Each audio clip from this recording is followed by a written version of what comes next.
Good morning. It is 7:41 a.m. on Friday, June 19th, 2020, Juneteenth. I'm Christiana Ellis, and this is 5 more minutes. And I just got up. That was the other thing that I say. So, happy Juneteenth. Now, if you're like me and you didn't really grow up knowing about Juneteenth or learning about it in school, I certainly didn't. Maybe you're still not actually all that familiar with it, and you're mostly only hearing about it now because it's in the news. Well, that's okay, but one of the things that Juneteenth is about, as I have researched myself, is that it's self improvement and education is one of the things that you can do on Juneteenth, and so one of the things that I did is read up on it a little bit at there's a handy website, Juneteenth.com, that tells all about what's the deal with Juneteenth. And obviously, my voice is not the one that really needs to,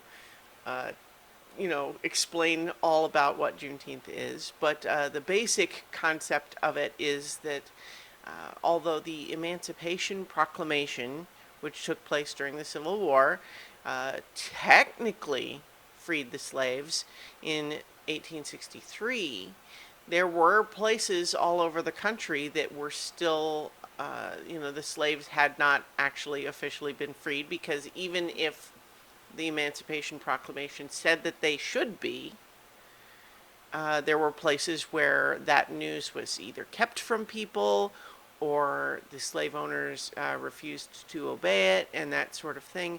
And so June 19th, 1865 was the day in Texas that Major General Gordon Granger landed at Galveston, Texas, with the official news that the slaves had been freed. And then that was the official day that everywhere in the United States that officially, legally, slaves were free. And that's the origin of the day. And apparently it's been celebrated as a holiday since then, although it has come and gone in some degree of popularity. But it's certainly in the news now, and I think it's a good date to recognize. One of the things that I think in particular makes it a good date to recognize, as opposed to the date of the Emancipation Proclamation, which of course is important in its own right, but it's because it focuses not just on the intent, but also the effect, right? It's one thing to say, to proclaim slaves are free, but if the slaves are not actually freed, then just the words on the paper aren't enough, right? And so having the focus of the holiday be on when did it actually happen is, I think, meaningful.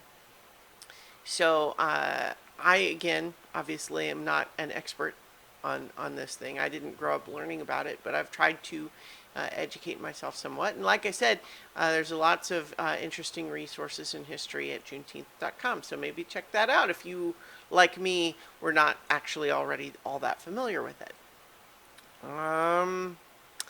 So what else? Gosh. I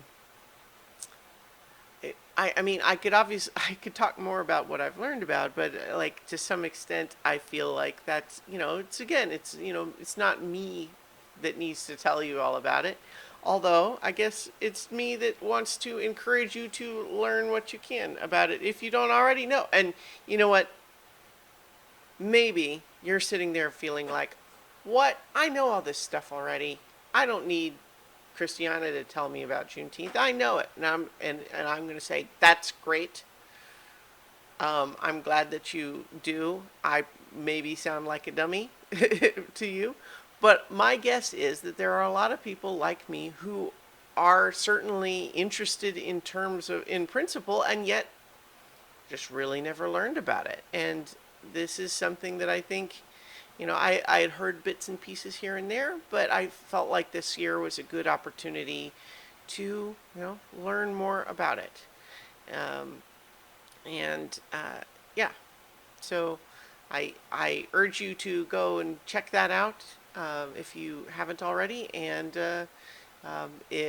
for anyone who's just learning about it, or for people who know all about it already, happy Juneteenth.